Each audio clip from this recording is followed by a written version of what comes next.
Hi guys, my name is Ainslie-Marie and welcome back to my channel. For today's video, in honor of Mental Health Month, I am going to be doing... Okay. In honor of it being Mental Health Awareness Month, I am going to be giving you guys, I want to say it's 10 tips, but I'm not sure.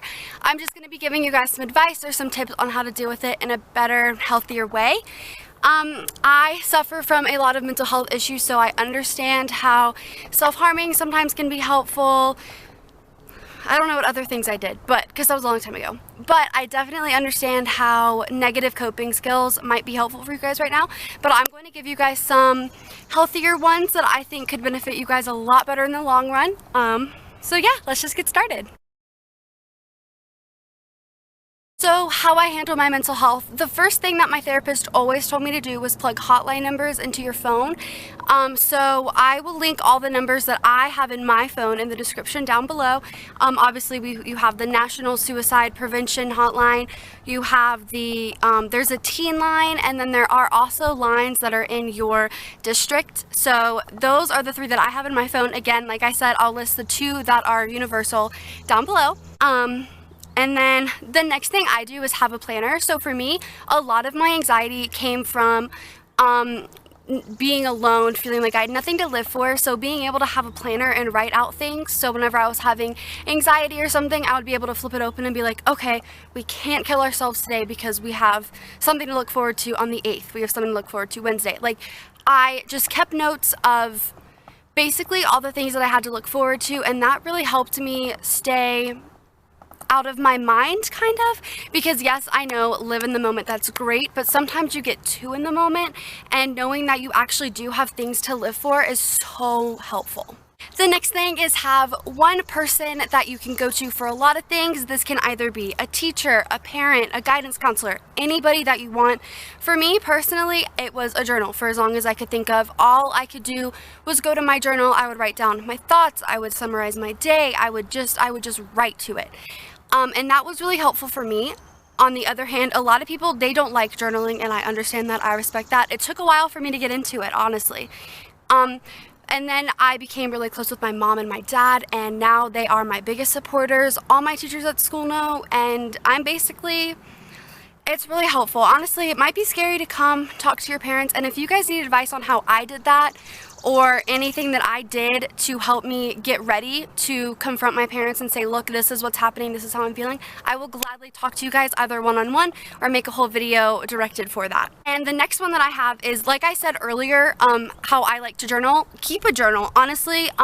So at the time, it's really good to write down how I'm feeling, kind of rant, and it's also good for, like, whenever I have therapy, at first I didn't know what my triggers were for panic attacks or anything. So my therapist was like, keep a journal so that we can try and see. And we realized that seeing somebody who had a similar look to the person who hurt me, somebody who had a similar trait to him, that was a trigger. Loud noises, people walking up behind me. We realized all these triggers that I didn't even know were triggers. So that's really helpful. And also now, looking back, I have come so far in my mental health journey that I'm really proud of myself. And so now that I'm like looking back in my journals, I can see, wow, you know, at that time you thought that you had to have this person in your life. And now 2 years forward, you're doing great without them. So I think it's awesome, you know, to help you in the moment, but it's also great in the future, because right now, one of my favorite things to do is to look back and see how much I've grown. So I think that is one really, really cool thing that a lot of people don't realize, that a journal can actually help you whenever. It's so windy! Also, keep a bullet journal. I'm not sure if you guys have watched any of my past videos, but there is one video where I specifically mention my bullet journal, and I will tag it. There's somewhere that I can tag it up above, and I'll tag it there.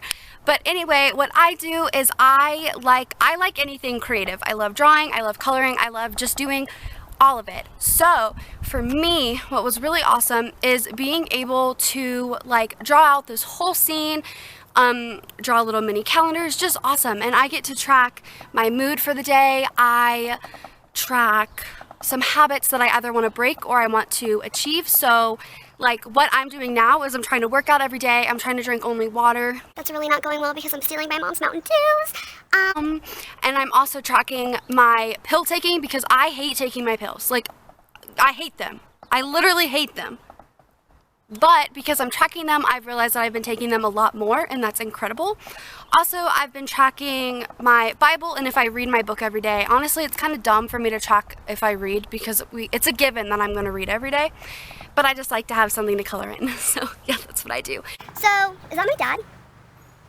Is that my dad? No, it's not my dad.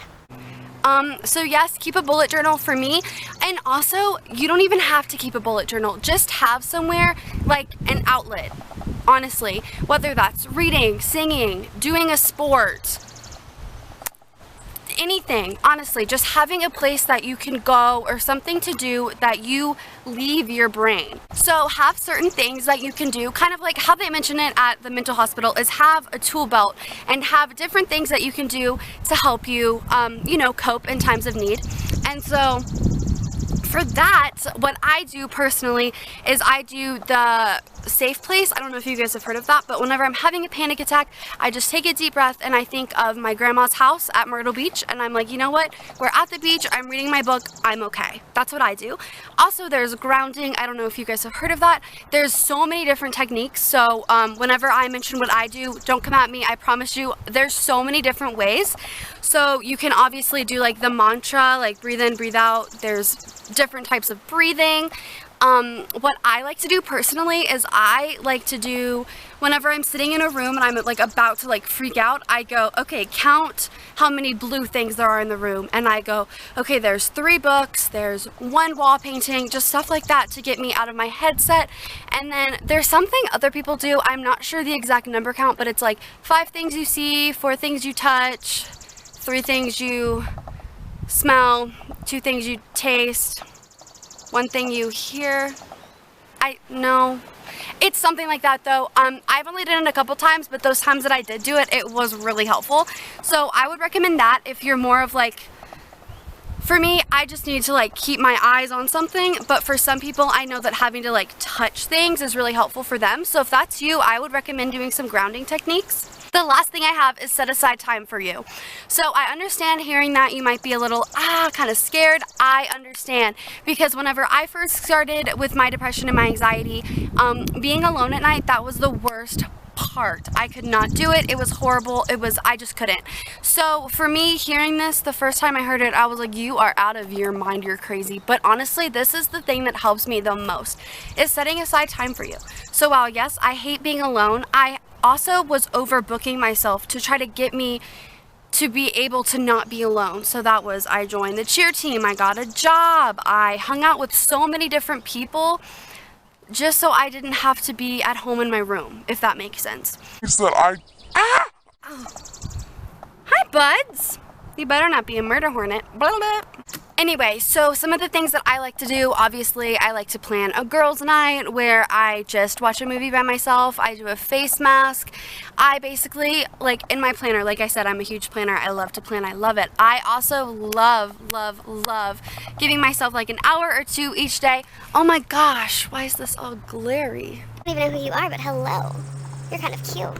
So yeah, honestly, spending time with yourself, getting to know you, doing things that you personally enjoy. I love face care. I love everything about it. So being able to just spend some time with myself, applying my cool little moisturizers and my cool little face masks, I'm in my element, if you know what I mean.